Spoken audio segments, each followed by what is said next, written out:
Hey guys, in today's video, I'm going to do a little bit of a less edited content where I'm going to be reviewing one of the recent games that I've played and trying to explain as much as I can from my thought process, as well as the decision making that I'm doing and what is going into my decision making. So this game is a 40-minute game that I played on February 6th, right? So it's today, 2:30 p.m. So I'm recording this, it's about 10:30 p.m. So it was 8 hours ago. So it's pretty fresh in my mind.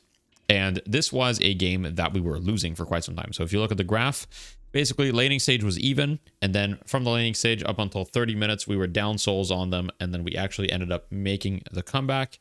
And I didn't have an amazing game. I went 10, 6, and 17. So, decent performance, 59,000 player damage.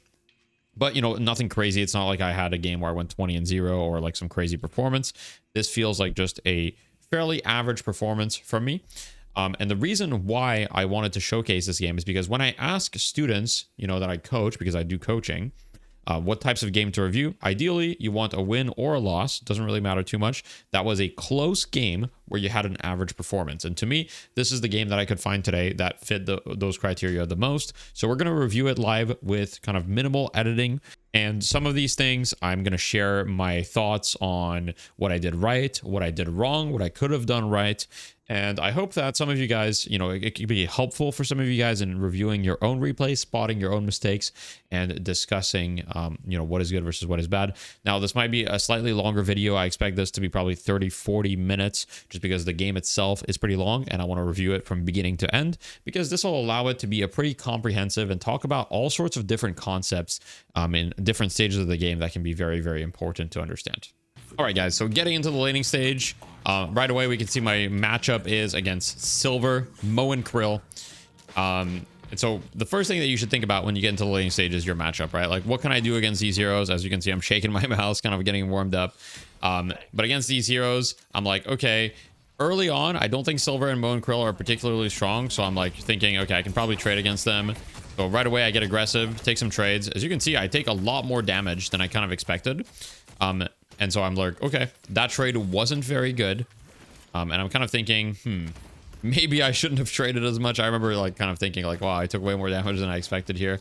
But at the end of the day, that's why I say usually in my video, aggression kind of gets you to learn faster, because if I'm not aggressive, I wouldn't realize kind of exactly how much damage these heroes do. So as Yamato, my main focus is going to be kind of just right-clicking people. The right-click projectile looks a little bit weird in replays, so just be aware of that. And here I'm going to spend my money, buy restorative shot. That's just kind of like the standard item buy. And I'm going to try to hit it off cooldown on heroes. As you can see, I aim for the Mo right away. Now I'm about to have another restorative shot. I hit it on the Silver, and I'm trading health. As you'll see, I'm kind of always trading health every opportunity that I get. So using restorative shot, it's already healed me 150 health because I've hit it 3 times off cooldown. So this item is incredibly powerful if you can use it off cooldown on heroes. So just keep that in mind, that this is a really, really strong item. But constantly trading and constantly kind of trying to keep the aggression, trying to dodge the Mo heal here, and just trying to focus the Silver because I know that damage on Mo. So I kind of messed up the execution there. I kind of just missed every spell. But I know that damage on Mo is not as valuable as damage on Silver, just because Mo is going to heal up a lot more of that damage than Silver will. And so I'm kind of purposely trying to fight Silver a little bit more. And we get a really, really good trade, a bit of an overextension for Silver. Really good trade from us, which allows us to, put the pressure up. We get the kill on Silver. I get a little bit of extra damage on Mo. He uses his parry. So we beat him up, kind of run at him, kind of keep beating him up a little bit. He wastes parry again. So keep getting the light melees in there. Now, some people might question why I didn't heavy melee there. I could have heavy meleeed once, but if you're chasing, you can kind of throw light melees and keep chasing, and it can be pretty good. So it's not necessarily better to heavy melee. And here we try to clear the wave, but Silver comes back a little bit faster than we expected. So I ended up just getting the healing trooper. And then we try to, clear the rest of the wave. The most important thing here really is that we don't die, right? So we don't want to do anything crazy. We'd love to get their small camp, but it's just not going to be an option. So we live. We have a significant soul lead on them now, and we're still pretty healthy. I decided to go rebuttal. The reason behind rebuttal here, it's not something I would go standard. The reason is because, first of all, Silver does melee damage with her 2, but also Silvers like to light melee after their 2. And so I was thinking, okay, maybe I can get in a parry, a bit of a cheeky parry kind of after the 2. spoiler alert, it doesn't really end up working out for me. But that was kind of the reasoning behind that purchase, right? Is like, okay, maybe I can get in a cheeky parry. And if I get in one good parry, then the item basically pays for itself. And the stats on the item are still pretty good, right? I'm still getting 75 HP, getting a lot of good stuff. That was a massive power slash on both of them, but I still take way more damage than intended. That was really poor trade for me. I definitely shouldn't have done that. I took way too much damage because the trooper wave was at my tower. So the trooper wave was right here. So I should have been like way more careful and just a little bit further back. And then when the trooper wave was dead, I could have gone for a trade. Because now I'm like kind of too hurt to do anything aggressive. So I have to play super far back here. And as you can see from the bottom, you know, I'm kind of about to die soon. And, you know, I'm about to die because of the really bad trade that I took.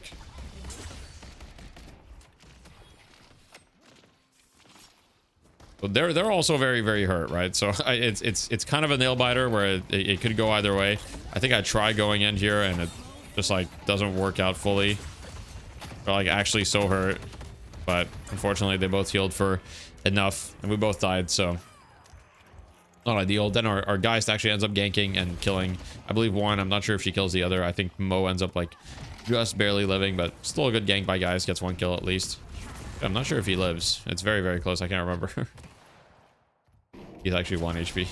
So anyhow, after that, there was a gank from Geist. So I pick up the middle lane, right? Because there was a gank and there was no one mid now. So I'm like, okay, you can stay there, Geist. I'm going to pick up the mid lane. So a little bit of a lane switch. Not because I wanted to swap lanes. Just because there was an empty lane to pick up. And I decided, hey, I'm going to pick it up. So that we don't have to go back to the same lane. It's very important here that you are like dynamic in the laning stage.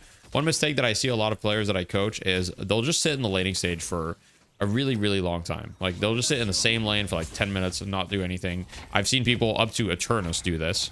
And so it's important that you don't view the laning stage as like, oh, I need to sit in my lane for 10 minutes, but rather as a, you know, as a unit, as a team, you guys need to be doing things kind of on the map. And sometimes the best thing to do is to rotate. All right, sorry guys, I had to fast forward a little bit because there was a bit of a visual bug. I had to kind of scroll back and fix it, but we're back. Now, still in the same lane, in the middle lane. I just got my ultimate here, and I remember communicating with my Rem. We're basically thinking of diving. So when you have your ultimate, especially here, like Lash doesn't have his ultimate, so we know we have like a small timing where if we get good damage, we can like capitalize on it. And here they're kind of being aggressive and giving us the damage. I go for a little bit of a parkour here, trying to dodge the GT thing. This was a flying strike cancel, essentially, is what that was. I missed my power slash on the Lash there, which is very unfortunate because if I hit it, we probably could have killed him. But I do remember that me and Rem are communicating and we're saying, okay, like if we get these guys low, Rem can go for a sleep. And if Rem hits a sleep, I can get a guaranteed heavy melee, you know, into a power slash. And then that should be a pretty easy kill for us. And I have ultimate and Rem is really strong with Yamato ultimate because, you know, he can heal me while I'm in ultimate. And so overall, it's very good. I buy Mystic Shot because I know that we're about to be aggressive. Now I know I've said a lot of the time Mystic Shot early is not very good. I'm just following the together build, and on Yamato it actually feels decent. So we get the sleep. I'm taking a little bit more damage than I'd like. So here we go on Lash. Kind of miss. Lash ults me, but I think we'll be fine just barely. Rem kind of is a go and heals me, and we're kind of chilling. We get a lot of tower damage now. Our main concern here is not, my main concern is not killing the tower because I know we won't have time. I just want the healing trooper so that when GT comes back, he doesn't one-shot me. I stayed a little bit too long. I should have backed up, which now ends up me being in a kind of a wild goose chase where I have to kind of hide from the GT desperately. And luckily my Rem heals me a lot. And I think we actually managed to turn on this GT. I can't remember if we actually kill him. I think he just barely dies. That was like a really good play for my Rem, and I got a little bit lucky there. But realistically, I should have backed up earlier from that tower because that was just overly risky, right? Like there was no need to take that risk. And now I'm getting chased a little bit, so I have to reset. I'm too hurt. And there's also 3 people that have ganked us mid. Looking back, I'm trying to help my Rem here. I should have just reset right away. I was trying to give my Rem a target so he could jump to, but I should have just reset, not worried about it because there's no way I was saving him there. Now an important timer in the game has hit 8 minutes, right? All the sinner sacrifices have just spawned. I've talked time and time again about the importance of sinner sacrifices. So let's see exactly what I do. There's a Mo and Krill here. He takes the jump pad. I'm a noob, and therefore I miss him on the jump pad, even though I should have stunned him. Wouldn't have really changed anything. It would have been a nice little bit of extra damage, but don't think it really matters too much. And here I'm not focused on the sinners right away because I see an opportunity to get the tower. And so all I'm going to do here, when there's no one in the tower and it's past like 6 or 7 minutes. Oh, God. Don't type that in the comments. But when it's past that time of the game, you know, it's totally fine to just go for the tower when it's really hurt. You can just one-shot it usually if you parry it. And then my rem goes to gank, which means I go to sinners. Now, unfortunately, this sinner has been done. The reason I'm doing this camp is because if you don't do this camp, it doesn't respawn, right? So I'm assuming one of the enemies stole it, and I want my sinners to respawn, so I finish the camp. And then I'm going to do this camp. And then, ideally, I should be trying to see if I can look at sinners, but the wave is always the #1 priority. So here, I'm going to do the mid wave, and if I can predict my behavior correctly, I would say that after this mid wave, I'm going to go to my sinners. And you can see I'm already kind of pathing towards my sinners in the first place, right? So I'm just going to secure my sinners. If there were any enemy sinners I felt like I could steal, I would. But I'm not actually that far ahead right now. And so I don't want to make any decisions that are like super risky. Now, shooting this camp while doing the sinners, in retrospect, may have been a slight mistake. Just because of the amount of damage that I took from this camp. As you can see, I took 600 damage from this camp, which is definitely a lot more than you would want. And yeah, I don't think I should have done that. And here I go straight to the double sinners, even though the buff is about to spawn in 15 seconds. I'm aware the buffs are going to spawn, but I tell my rem, hey, can you come heal me in this double sinners? And then I might still try to go for the buff. However, I can't make any risky plays because I have an 800 unsecured bag. Right now it's 1,000 unsecured bags. So if I die here, it's like almost game losing, right? So I'm probably just going to go straight back to base. I don't think I'm going to try to go for the buff or anything. Yep. Go straight back to base. And here my goal is I want to spend all of my money. So I think I'm breaking a couple boxes. And my goal is I just want to have about 4,000 souls. Now, I'm not actually sure if I'm going to spend all my money. I hope I am. But here the idea is that if I spend all my money, then I'm not going to have any unsecured souls left, right? So I'm going to buy Torment Pulse. And then I buy an additional 800 item. And as you can see, I only have 100 unsecured souls, which now means I can be aggressive. So sometimes the order in which you buy items need to be adjusted slightly so that you can spend all of your unsecured souls. For example, there, I don't always buy Improved Spirit. It's a good item, don't get me wrong, but I might have bought it slightly later. But here I see an opportunity to collapse on the right side fight because I see that the enemy team is fighting really deep and they use a lot of resources. And I'm pretty strong right now because I just hit my power spike, right? As in, I spent a lot of money. I spent a lot of souls, and I have max power slash. Now, what just happened with the Mo is just, like, not fair. I don't know how he grabbed me from that far up, but that's all right. We're not going to complain. I'm taking this fight, and it really did look like a good fight to me. I get immobilized, and I'm going to say this was a little bit unlucky, right? I could have executed that a little bit better. The fact Mo grabbed me was a little unlucky. Overall, wasn't that bad. And it kind of worked out for us, but I'm pretty bummed out that I didn't get a kill there. Now, I just want to talk about the general game state, okay? When you're in these situations, it's very important to think about the game state. So right now, the teams are completely even, souls-wise, okay? The net worth is also very even on our team and on their team. They have Mo that's slightly ahead of everybody else, but other than that, it's very even, right? So there's nothing that stands out to me. The urn is available, but we would need some sort of advantage to run the urn. Now, ultimate advantage can be a form of advantage. But if I don't think we have any sort of advantage, which right now I don't have Yamato ult, so I don't really want to run the urn, all I'm going to focus on is being efficient.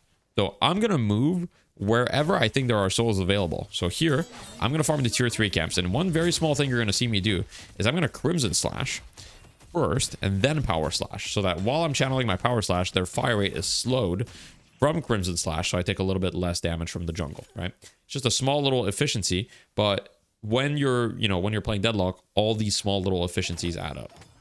So here, just gonna get a little bit of boxes, and now I should look to spend my souls. Now, I actually think I could have taken the teleporter and gone to the shop and spent my souls that way. But here, I'm gonna go to the mid lane. As you can see, I'm gonna press F2 now so we can see from my vision. But I'm kind of always just trying to do what's efficient. Here I look, okay, are the mid boxes available? They're not available. I could have maybe done the golden statues, but now the enemy team has the urn. Okay, and when the urn is in play, there's a general rule that says that you should not do anything that is like passive or jungling. When the urn is in play, you should generally try to do something that's useful on the map. So be active. So here I see a fight, and I'm like, they're running the urn. If we can win this fight before they get here with the urn, it's going to make it very, very difficult for them to get the urn. So I focus the Venator. Reason why I focus Venator is pretty simple. I'm Yamato. And Yamato is an anti-carry hero generally, meaning she likes to go on the backliners and kill them. She doesn't really want to fight the Moon Krill or anything. Here, I don't see anyone. And unfortunately, I believe that they got the urn through all of that. So, bit of an unfortunate turn of events for us, but, you know, could be worse. Here, my Shiv is fighting. Now, realistically, this is probably too deep. Like, we don't really have any reason to take this fight. And so I think that this was, like, a really, really bad play for me. Because if we rewind a little bit, I'm just going to rewind a little bit so we can see. But if you look at the mini-map here, right? Our mid lane is getting pushed to our walker. The left lane is getting pressured, but my Geist is not, like, pushing up all the way. There's actually nobody dealing with it, so Geist could have potentially pressured this walker, and it would have been good. But anyway, she's not. And so we don't really have any reason to, like, go this far. So my Shiv is way too deep. And when your teammate is doing something that's kind of silly or not optimal, it's okay to just ignore it. So here, I should have just backed up, and I should have went to farm this camp, which I was doing. I was backing up. I should have went to farm this camp. Unfortunately, our Shiv kind of went in. I decided to follow up, which is 100% on me, and then I died for it. There was no reason to take this fight. It was a fight near their walker. We didn't have numbers advantage. We weren't stronger souls-wise. We didn't have, you know, ability advantage of any kind, and so I really don't think there was any reason to fight there. You always want to fight when you have some sort of advantage. Keep that in mind. Now, if we do a little refresher, what's the game state, right? It's changed a little bit. We're down 5,000, 6,000 souls-ish, right? And that changes things. That makes it so now we have to play as our perhaps a little bit more passive. We're not necessarily, but we are down 5,000 souls. So overall, we are more likely to lose straight up engagements, right? Like in a straight up team fight, we're definitely more likely to lose. Here, Moan Krill is, you know, contesting me mid. I'm definitely fighting him because I'm like, okay, this guy seems a little deep. This was a bit of a misplay by me, but he's very, very hard to kill. He's 14k, very tanky. He's got spirit resilience. I don't actually do a whole lot of damage to him. Now my Shiv ends up dying again a little bit, which not ideal. Shiv, that's kind of the story of this game. He's kind of dying a lot. And here there's a big fight on the left side. Realistically, this fight is also really bad, but I'm still trying to take it. Now, doesn't mean because a fight is bad that you shouldn't try to be there at all. Maybe there's going to be an opportunity. Unfortunately, I get afflicted, but I do see the silver kind of isolated, so I do manage to pick her off. And sometimes fights that are bad for your team can still overall be decent for you, right? So our Rem got a big ultimate. We managed to capitalize on it, and it worked really well. Reason I didn't take the mid boxes there is because I didn't feel safe doing so, but I would have loved to do it if I could. Every couple of minutes in these situations, you always kind of want to do an assessment, right? So now all of a sudden, souls are even. Urn is available to do, right? I don't have ult. Here, I'm going to buy Fortitude. Fortitude is a good item for Yamato, and it's also going to allow me to stay on the map here. Right, because I'm quite hurt. I don't really have any way to sustain right now. I don't have healing right. You can always sustain from just the healing troopers, but in this situation, getting Fortitude is going to help me, and getting this wave is also going to help me a lot. If you don't have Fortitude, you can get a lot of, if you get some solo heals from the wave, it can kind of help keep you on the map. And if that's not really an option, then usually you just need to go back to base or buy healing right. So we're carrying the urn across the map. I remember thinking, hey, this urn looks pretty good. They don't have priest ults, they don't have Great Talon ults, they don't have pocket ults. But unfortunately, as you know, is kind of the story of this game, our Shiv dies again. And so we're like, okay, that doesn't look too hot. So we're hovering around the urn, but we're definitely not forcing it. Now, if you look, our waves are really good. So I want to pause real quick. So when you're doing the urn, the wave states is really important. So we know for a fact Great Talon is not there, right? And so at worst, it's a 4v5 here. Or it might be a 4v4. We don't know exactly. We probably don't want to go for this right away, because if we just wait for Shiv to come back, Great Talon's probably still not going to be there. Now, Graves needs to either come to the urn or apply pressure on this walker, right? One or the other. Now, one play that she could do on Graves, since she has max ult and duration, is she could just drop her tombstone in this lane, which will keep the lane pushed out, and then she could speed, well, she doesn't have speed, but she could try to come to the urn, which would then keep this lane pressured, meaning someone would have to stay here, and then it would allow her to come to the urn so we could have a numbers advantage fight. Now, I don't remember exactly what happens, but in this situation, I'm pretty confident right now we don't want to turn it in, but if they overextend, we can maybe get a pick, and when our Shiv's back up, we can try to make a play. So we'll see how it plays out in this situation. I grab the high ground. You know, vision and knowledge is very important, right? So don't underestimate the importance of rooftops. I'm on the rooftop. I get free damage on the silver, right? The silver is kind of like making a big mistake here. She took a lot of damage. She doesn't have her wolf form yet. Goes for a lash ult. Sinclair stole lash ult, sorry. doesn't connect on anything, we drop the urn, right? So it's kind of like a bit of a reset on the map where nothing is really happening. Now, I remember right here, I see my Graves applying pressure on the other side. She's got Tombstone, etc. So one of two things is going to happen. It looks like she's applying pressure, but she might not be winning that. But we know that worst case scenario, we're in a 5 versus 5 here. So I think I remember telling Shiv, hey, pick up the urn. We're not going to lose this walker. We can try to play for this urn. Grey Talon doesn't have ult. And I also remember Silver just used her ult, meaning she's not going to have ult. And Silver without ult is significantly weaker. And so, and you know, Venator doesn't have ult either. So I feel really good about this urn fight. I do remember communicating something like that. So I think Shiv is going to go back. He's going to pick up that urn, right? And here, now we're going to try to make a play for the urn. Even though our Graves just died, technically we're 6v5 on the map, but it doesn't matter because Grey Talon can't make it here. Now, I do make a blunder where I miss literally every single ability on the Mo. Now, I remember at this point, I'm like, okay, just ignore the Mo. I'm not going to be able to do anything to him, right? And it's not really my job. As I say that, I go back on the Mo, but that's because he overextended. But you guys understand what I mean, right? So I don't Yamato ult to dodge the Lash ult because I want to take a little bit more damage. Now, at the end of the day, I actually didn't need to Yamato ult there at all. I could have probably saved it, but I thought it was kind of good. And I go on Venator. The reason why I go on Venator is because my hero is very good against, you know, carries that want to shoot their gun because of the fire rate slow I have in Crimson Slash. So just being able to go on Venator is really good. And here I do a troll. I thought I had the urn and I move forward, but I didn't have the urn yet. And now it ends up all being a disaster for our team. I remember I was really, really tilted at this point. Because I was like, man, I could have gotten the urn for my team. I really messed up really bad. But I think this is where the game becomes interesting because now we lose this fight, spoiler alert, and we lose the urn, which means we're down a lot of souls. So it's really bad for us after this, right? Like I'm dead. We're all dead here. Like Graves is dead. I'm dead. There's nothing we can do. We're going to lose the urn. We're going to lose everything. And on top of that, it looks like we're potentially losing a walker, right? Although I think Sinclair is going to defend that. But it's really looking quite dire. And just after that fight, before that fight, we were kind of mostly even. And now after that fight, we're down 10,000 souls.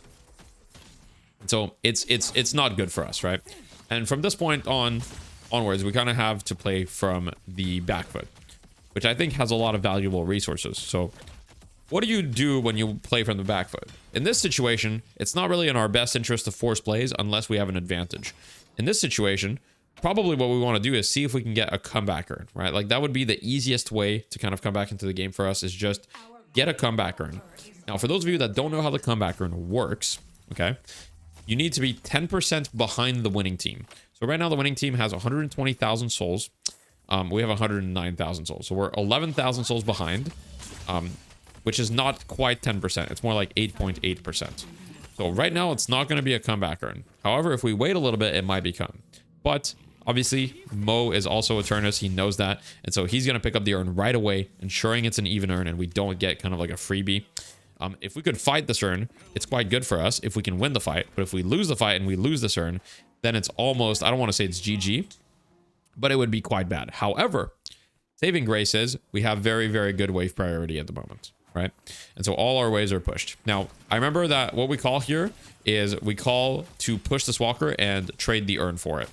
So our call is give up the urn, trade the walker.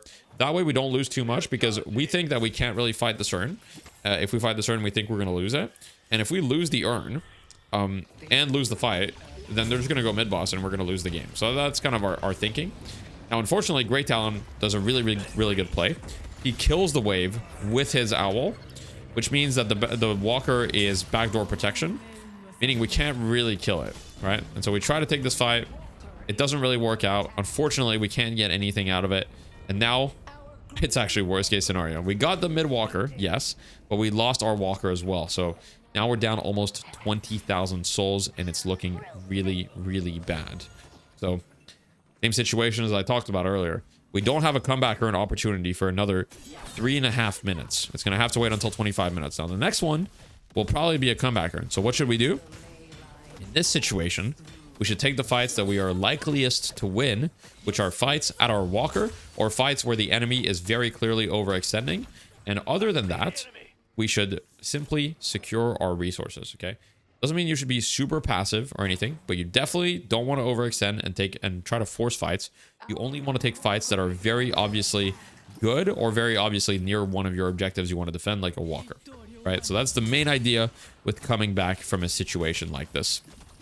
Now I'm going to speed it up a little bit because the next couple of minutes, I think, are a little boring. So we're going to speed it up kind of on 2x, and you're going to see I'm doing exactly that. So I'm staying on my side of the map, pretty much never crossing the middle of the map here, just staying on my side, securing any boxes that I think I might have, any resources, spending my money, right? I'm kind of playing a tank Yamato build, so I have return fire and double armor. So here, still staying on my side of the map, tried to contest the Lash, thought maybe he was alone. There was actually a lot of people here. Unfortunately, I kind of baited my teammates, and my teammates died there. That's kind of on me. I shouldn't have engaged at all. I should have stayed on my side of the map, and like I said, waited for a good engagement. I was a Moan Krill here. He parries me. They go mid. So this is kind of like one of the first things is they're going mid. Now in this situation, we decide, hey, we're going to try to contest mid. Now you might be like, that's crazy because we're only 4 people up against 6 people, and they're up 20,000 souls on us, and they've got pocket ultimate, and they've got lash ultimate, and all these things. And you're right, it is crazy. However, in this situation, even if we lose the fight, if we just get a few rejuvenators out of them, like let's say we use 2 rejuvenators, that makes the situation not so dire for us. However, if we all die here and they don't get a single rejuvenator, we pretty much probably lose the game. Now in this situation, we're trying to play to win. So them getting mid buffs for us, our respawn timers are not going to be that long, even if we die. So the risk to reward ratio is in our favor, I would say. As in the reward is very high and the risk is kind of mild, right? Like if we get at least 1 rejuve out of them, then it's probably okay. So we'll see how it plays out, but that's kind of the reasoning. Now, if there was only 1 of us, then I wouldn't say we would do this same contest. But considering there's a lot of us, and it's not just 1, and we do steal actually 1 rejuve, and we get a kill right away. So we've already gotten 2 rejuves worth out of this. And then we start noticing, okay, the fight's starting to look a little bit bad. Pocket's taking some damage. I think at this point, I'm kind of like, okay, I've used my ultimate. I don't really have a whole lot of resources left. I think I should probably just reset. But actually, I see the fight is going to continue going. They're kind of overextending here, and we're actually cleaning them up really well. So this is like best case scenario for us. As you can see, sometimes on mid, the fights can be a little unpredictable. They messed up. They lost every single rejuvenator there. And we got some kills. And now Venator's dead for a really, really long time. So this is our opportunity to come back into the game. Now, if you were me in this situation, how would you come back into the game? I want you to pause the video right now. I'm going to give a little bit of time anyway. But how would you come back? What are the next steps that you would take? I'm going to pause here. Now, think about the next minute. Think about the course of actions. What would you do? Okay, pause the video and think about it. I'm going to let a couple seconds go, and then I'm going to explain. What I would do is very simple. We have a numbers advantage for the next 30 seconds. Luckily, urn and buffs spawn in 30 seconds. Next urn is going to be a comeback urn. And so what I would do is very simple. I would fix the waves, and I would get the urn. And that's all I would do. And once that's done, we would be close to even net worth wise. And then it's really anyone's game. Now let's see what actually happens. I'm going to speed it up a little bit because it's not super interesting at the moment. I just clear the wave, as I said, fix the waves. Go right here. The urn spawns. I believe I communicate to my teammate, hey, we really need to get this urn. Fix this wave. Boom, boom, boom. Get that. Speed it up a little bit. Okay, so here's a very interesting part. Here, I'm sitting on the urn, right? I'm going to slow it down a little bit. The reason why I'm sitting on the urn is because I see it's an even urn. Now, you can see this because there are no candles around it. If there's green candles, it means it's on your side. If there's red candles, it's on their side. No candles, it's even, okay? So in this situation, I look at the net worth and I'm like, man, it's right on the verge of being a comeback urn. And so I communicate to my team, hey, just sit here until it's a comeback urn. And now you can see it's a comeback urn. And Spectator, the candles show red. On my POV, they showed green. Spectator is a little bugged when it comes to that. But just sitting there and waiting for the comeback urn is such a huge differentiating factor. And I was telling my team not to farm because it's really close. And now that means that we're very likely to get potentially a free comeback urn. Like they have to try to contest this. And if they don't try to contest this, then it's really good for us. Here, I'm just using some edge boost to go a little bit faster. Some good movement for me there. That's pretty good. I see Krill. So here, I just back up a little bit. I don't want to let him get the urn off me and buy time for his team, right? That's exactly what he wants to do. What he wants to do is he wants to get the urn off me. So I take a little bit of a weird path, get the urn in there. They Moan Krill grab me, but that's exactly what I want because I have a bit of a tank Yamato build. So I'm totally fine if they grab me. I wouldn't recommend you focus the silver in this situation, but considering there was nobody else for me to focus there, then I'm happy to focus the silver. Now I lock on GT. It's looking good. I get kind of owned by Venator because I get two-shot by his ultimate. Very powerful against Yamato, you know, with the pure damage that goes through resistances. But overall, regardless of the fact that I died, this ended up working out exactly how we wanted it to. I could have probably played that a little bit better, executed better for sure. But, you know, the play kind of worked out exactly. And if you look at the money, you know, we were down almost 20,000 souls. And now all of a sudden we're only down 8,000 souls. So it worked out very, very well in our favor. And it's all these little things that add up that, you know, can make it back. Here in this situation, I see my team is fighting on the other side. I see my Shiv is fighting like 4 people. So I made the call to Sinclair, hey, 4 people on the Shiv. Let's push this Walker. We lost like 2 or 3 people, but we're going to trade it for a Walker. And our waves are pretty good. So it's really not the end of the world. As long as we live here, it's actually fine. If you look at the souls, despite our teammates' deaths, the souls are about the same. So, and we get a flex slot, right? So overall, I would say it's an okay trade for us. Not great, but okay. Mo and Curl's pushing mid. My main concern right now, while my teammates are dead, is, hey, let's try to defend our objectives. You don't want to die. You don't want to stagger. One of the worst things you can do while a bunch of teammates are dead is go for a stagger. Now, I go back to base because I didn't want to take the risk of going to the side shop. I could have maybe used the side shop, but it's a little risky in case somebody was hiding there. And I go back to base to buy Tank Buster so I can do some damage. And now my build is like pretty much online, I would say. Like I'm kind of full build. Like I can get a lot more items, yes, but this is like the core that's going to allow me to, you know, do a decent performance. Now, in this situation, I'm like, hey guys, let's not take a fight. There's no reason to take a fight here. We're still down 10k souls. Next buffs and earn is in 1 minute, and there's a bunch of farm available on the map. So I do remember calling specifically to my team, hey guys, we don't need to fight right now. Mid boss is in 1.5 minutes. Okay, buffs and earn are in 45 seconds. We don't need to do anything crazy. I see Olash here. I see people near my Walker. Obviously, we can fight this guy if he walks up to the Walker, but I'm not really trying to go super aggressive and fight people. Mostly trying to secure our own resources and looking to catch anyone that is out of position or overextended potentially, which they're kind of, you know, doing a little bit in this mid lane. Fortunately, nothing, or unfortunately or fortunately, nothing breaks out of it. Now we have our Geist getting a Walker for this. I think I remember the call is like, hey, our Geist is split pushing. We don't need to do anything crazy here. Our Geist gets the Walker. I go back to base. This was a bit of a mistake. Me going back to base here was like really bad because I bought cooldown, which like frankly is not going to do anything. I put it on my ult. It's like, okay, decent. But if I was here, I could have done so much more like early in this fight. And I really think that this was like a significant blunder. Now Mo and Curl kind of goes on me. I'm not really happy to fight this guy, but at the end of the day, hey, I mean, I don't really have a choice. I would love to go in the back line, but Mo and Curl kind of extended really, really deep for me. Now he's very hurt, so I think I should be able to finish him off. And at this point, it's looking quite good. I think I'm communicating to my team, hey guys, we can win this. I'm really strong. And I am kind of strong, but it's very difficult for me to win this. I actually kind of end up getting almost one shot. I do die. Luckily, my team is able to clean up. I think I could have executed a little bit better, but I think the main mistake that I made there is I went back to buy when I knew that there was going to be a crucial fight because my Geist was split pushing the Walker. So when your teammate is split pushing, be very, very careful about making stupid decisions like I did, because that could have lost us the game. The fact that I went to go buy there could have been really bad. Luckily, my team ended up cleaning up and we got mid boss out of it, which is really good. And now that we have mid boss, generally speaking, the rule of thumb after mid boss is you do the easiest thing that gets you a lead. So now the game is set back to even. We have mid boss for 4 minutes. You don't want to use your rejuvenators right away unless you have to. What this means is, okay, what's the easiest way for us to get a lead? Well, there's no Walker left on their side, so we don't have to fight for any Walkers. The only thing that's left here is the Urn. So we should run the Urn. It's even Urn. What I'm doing here is I'm just keeping this wave pushed out. Wave out. Sinclair's running the Urn, and I'm thinking, okay, the Urn is probably free, although you really don't want to like leave it up to chance. So I think I'm going to farm a little bit, but if there was any sign ever that the Urn is in danger, I'm going to make sure like show up that we can get it. But here I see my Graves is positioned over there. I see the wave is pushed all the way. And so I'm thinking, okay, the Urn looks like it's free. Doesn't look like there's any challenge. Now my Geist here, I want to talk about this. My Geist here makes a significant misplay because she's being aggressive on the right side while we're running Urn on the other side. Now think about it. The enemy team is going to do one of two things. They're either going to contest the Urn or they're going to look for something on the other side of the map.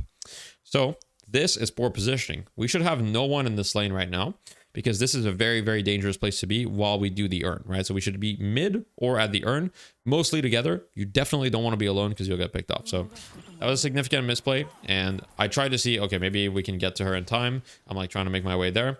Unfortunately, She's a little bit too deep and she died a little bit too quickly, so there's nothing we can do. Which means, once again, I'm going to follow a similar route of, hey, we have the Rejuvenator. Time to do the easiest thing to get our lead. We're just going to clear our jungle. And the reason we're going to clear our jungle is because even though we have 2 Rejuvenators, we're technically in a 5v6. Our Geist is dead for another 55 seconds. So I distinctly remember calling here, hey guys, let's not do anything crazy. Let's just wait until our Geist respawns. For now, just, you know, buy your items, do whatever you need to do, like farm your farm, secure the waves, and don't go for any risky plays. Just wait for Geist to come back. And even my positioning here, you could argue, is a little bit forward. Like, I don't have a ton of data. I don't see Mo and Krill. I don't see a lot of players, so they could be going on me. I do see Mo and Krill now mid. Now, in these late game situations, you always want to keep an eye out for which characters are going to, like, counter you. For example, Mo and Krill with Warpstone, that's pretty dangerous for me because he can warp on top of me and then combo me. And if he combos me, I might die before being able to get my ult off. And if I die before getting my ult off, then I'm, you know, that's pretty bad, right? So that's what I should be careful of. Now, we do still have 2 Rejuvenators, and I'm extremely tanky. I have double resilience and fortitude and return fire. So I do think I'm a really bad target for them to go on, which explains my somewhat more aggressive positioning. I want to talk about fights a little bit. So in this situation, I'm already thinking, who do I target in fights? My main targets in fights should be Grey Talon and Venator, because I want to get on the back line. I want to shut him down. I have return fire for Venator, so he can't really shoot me back, and I can also slow his fire rate. As far as Grey Talon, I can kill him pretty quickly because Grey Talons are usually quite squishy, right? So if you look, he's got 2600 health. One of my power slashes is 800 damage plus Tank Buster plus Reverb. Just one power slash is probably easily going to do 15 to 1600 damage to him. And so he should be pretty easy. Now, I move forward. Grill jumps on me. I remember that we're saying we should force something because the Rejuvenator only has 1 minute. So we're trying to force something. So I'm actually really, really happy that they're going on me here. Now, at first, I didn't want to ult here, but Pocket afflicted me, and so I'm like, fine, I'll use my ult here to remove the debuff of the affliction. They used a lot of stuff on me, right? They kind of initiated on me. I'm kind of the worst target possible for them. So I remember being very, very happy overall about the state of the kind of like the fight. And I'm getting a lot of damage through power slashes with Mystic Reverb.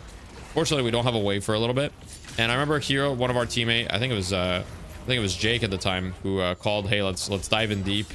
And then we're diving all the way to their spawn. It's a little deep, but overall, I'm okay with the decision because it allows us to get space in their base. And now we're going to get the shrines. They're still down 3, so this is pretty safe. And we still have 1 Rejuvenator, so I'm not feeling too bad about it. We get a big stolen Lash ult here, who already gets it back. Lash. Getting space. As you can see, anytime that they're stepping out of their base, we're fighting them rather than just focusing the shrine. Now, this is good because the shrines are kind of dangerous if you fight on them, right? But the enemy ramps, like if you catch enemies on these ramps, they're completely caught out of their spawn and they can die out of position, you know, fairly easily if you have CC. Now, in this situation, we back up. And the reason why is simple. They're all respawning. One of us is really low and mid boss is about to be up. Now, I make a really silly call, which is, hey, we can turn this maybe. And I try to turn it, okay? And that was a really, really bad play. Do not do what I did. Mid was up in 1 minute 30. This is like generational throw. And this guy has Spellbreaker, and he's blocking all of my damage, right? He's got Spellbreaker, and he's got Spellbreaker. He doesn't have any other resistance, but just Spellbreaker is blocking so much of my power slash damage. So really, really bad call. If you're in my situation, just back up, man. Mid is up in 130. You can hold alt on the minimap to see the mid timer, so you don't even have to guess. And now, unfortunately, you know, it kind of turns into a mid coin flip. Because then I respawn. They actually get all 3 rejuves thanks to my throw. So I almost threw this game, right? But even me with 4,000 hours make stupid calls like these all the time. It happens. It's just part of life.